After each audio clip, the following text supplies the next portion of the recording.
성도 여러분 안녕하십니까? 2022년 8월 10일 수요 새벽 말씀 함께 나누겠습니다. 함께 나누실 하나님 말씀은 창세기 4장 25절에서 5장 32절까지입니다. 본문에서는 가인에게 살해당한 아벨 이후에 셋을 통해 이어지는 아담의 계보가 기록되고 있습니다. 본문을 통해 우리 자신을 낮춤으로 하나님을 바르게 경배하고 하나님 안에서는 죽음도 복된 것임에 대해 묵상하겠습니다. 첫째 묵상할 내용은 자신을 낮출 때 바르게 하나님을 경배할 수 있다는 것입니다. 본문 25절에 보시면 아담이 다시 자기 아내와 동침하며 그가 아들을 낳아 그의 이름을 셋이라 하였으니 이는 하나님이 내게 가인이 죽인 아벨 대신에 다른 씨를 주셨다 함이며라고 하였습니다. 창세기 4장 24절까지에서는 가인의 후예에 대한 소개가 기록되어 있습니다. 놋이라는 지역에서 성을 쌓고 정착한 가인에게서는 인간 문명의 여러 부분들의 조상들이 나왔습니다. 그런데 우리가 주목할 것은 그들이 발전시킨 문명에서 하나님이라는 말은 어디에도 보이지 않는다라는 것입니다. 즉 가인의 후예들은 하나님을 떠난 문명을 일으켰다는 것입니다. 하나님을 떠난 문명은 화려해 보입니다. 그리고 대단히 발전적이고 인류에게 희망을 주는 것처럼 보입니다. 하지만 시편 14편 1절에서 무엇라 하였습니까? 어리석은 자는 그의 마음에 이르기를 하나님이 없다 하는도다. 그들은 부패하고 그 행실이 가증하니 선을 행하는 자가 없도다 라고 하였습니다. 하나님을 떠난 인생은 어리석은 자입니다. 하나님을 떠난 문명도 마찬가지입니다. 성도들은 겉으로 보이는 것에 현혹되지 말아야 합니다. 오늘날 기술 문명과 또 문화들이 얼마나 화려하고 멋지게 발전하고 있습니까? 하지만 성도가 보아야 하는 것은 그 안에 하나님이 계신가입니다. 하나님을 떠나 세운 문명과 성공은 어리석은 문명이요 문화입니다. 하나님을 떠나 성공 가도를 달리는 자들 결코 부러워하지 마십시오. 하나님을 떠난 성공은 어리석은 것입니다. 잠언 9장 10절에서는 여호와를 경외하는 것이 지혜의 근본이요 거룩하신 자를 아는 것이 명철이니라 라고 하였습니다. 우리가 하나님을 찬송하며 경외하는 삶을 살 때에 그것이 가장 지혜롭고 복된 삶입니다.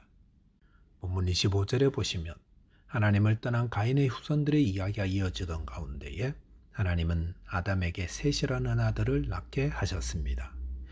이 셋을 통해 하나님이 창세기 3장 15절에 예언하신 여자의 후손이 태어나게 하십니다. 이것은 아무리 이 땅이 죄와 저주로 캄캄하다 할지라도 하나님의 구원의 역사는 결코 끊어지지 않는다라는 것을 말씀하십니다. 우리의 삶에 후회와 절망만 가득할 때에도 거기도 구원의 하나님이 계심을 잊지 말아야 합니다. 구원은 우리에게 있는 것이 아니라 하나님께 있기 때문입니다. 하나님은 흑암과 절망만 있는 곳에 찾아와 구원을 이루시는 분입니다. 그러므로 낙심하지 마십시오. 구원의 하나님이 찾아오심을 소망하시기 바랍니다. 본문 26절에 보시면 셋도 아도를 낳고 그의 이름을 에노스라 하였으며 그때 사람들이 비로소 여호와의 이름을 불렀더라 라고 하였습니다. 셋은 에노스라는 아들을 낳았습니다. 그리고 에노스 때에 비로소 사람들이 여호와의 이름을 불렀다고 하였습니다. 이것은 에노스 때 여호와 하나님께 대한 참 경배와 예배가 이루어졌음을 의미합니다. 그런데 에노스라는 이름의 뜻은 무엇입니까? 그것은 병든 사람 혹은 죽은 부패로 사라져갈 사람이라는 뜻입니다. 이 말은 에노스처럼 우리가 자신이 흙에서 왔음을 알며 죽음으로 사라져갈 유한한 존재임을 인정하고 낮출 때 그때서야 하나님을 예배하고 바르게 경배할 수 있다는 것입니다. 저와 여러분이 자신의 연약함과 유한함을 고백하며 바르게 하나님을 예배하고 경배하는 자 되시기 바라겠습니다.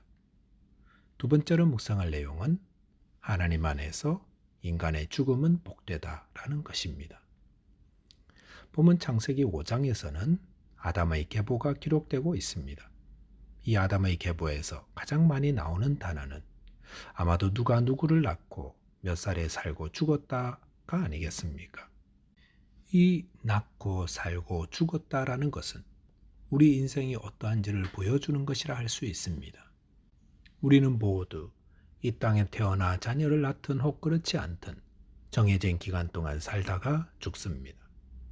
에덴 동산에서 살았던 최초의 인간인 아담도 죽었고 가장 오랜 시간을 살았던 무드셀라도 죽었으니 저와 여러분도 언젠가 죽게 된다는 것입니다. 이 땅에 있는 모든 인생은 이렇게 태어나 살다가 다 죽습니다. 그런데 이런 인생이 어떻게 생각되십니까? 어떤 분들은 인생이 아름답다라고 하시고 어떤 분들은 허무하다고 느낍니다. 아마도 젊은 분들일수록 인생은 아름답게 여겨질 것이고 나이가 들어갈수록 공허하다 하시지 않나 생각합니다. 솔로몬도 젊었을 때는 아가서와 잠언을 기록했다가 말년에는 전도서를 쓰면서 인생은 헛되다라고 노래하였습니다. 그런데 오늘 아담의 계보는 우리가 우리 인생을 어떻게 보아야 하는지에 대한 중요한 가르침을 주고 있습니다. 그것은 우리 인생이 죽음으로 인해 허무하게 되는 것이 아니다라는 것입니다. 아담의 계보를 기록할 때 5절의 아담의 죽음 이전의 기록인 1절부터 4절의 내용을 보시면 아담의 삶은 참으로 복되고 아름답게 묘사되고 있습니다. 1절에서는 하나님이 사람을 하나님의 모양으로 지으셨다고 했습니다. 2절에서는 하나님이 사람을 창조하신 후 그들에게 복을 주셨다고 했습니다. 3절, 4절에서는 그 후 아담이 800년 동안 자녀를 낳았다고 했습니다. 그런 후에 5절에 와서 그의 죽음을 기록하였습니다. 이 기록들의 전체적인 분위기는 허무가 아닙니다. 허무주의자들의 글을 보면 처음부터 끝까지 다 허무로 가득 차 있습니다. 그들은 기쁘고 즐거운 일도 의미 없는 일이라고 묘사합니다. 100 곱하기 0은 0이고 1000 곱하기 0도 0인데 오래 살면 뭐하고 아무리 어떤 삶을 살면 뭐하냐 이렇게 말합니다. 하지만 성경은 그렇게 말씀하지 않습니다. 혹 성경이 죽음으로 우리 인생이 허무하게 되는 것이 맞다라고 한다면 1절부터 4절의 내용은 빠졌을 것입니다. 하지만 성경은 죽음 이전의 인간의 삶은 아름답고 복된 인생이다 기록하므로 죽음이 우리의 삶을 완전히 무의미하게 만들지 않는다 하십니다. 왜 그럴까요?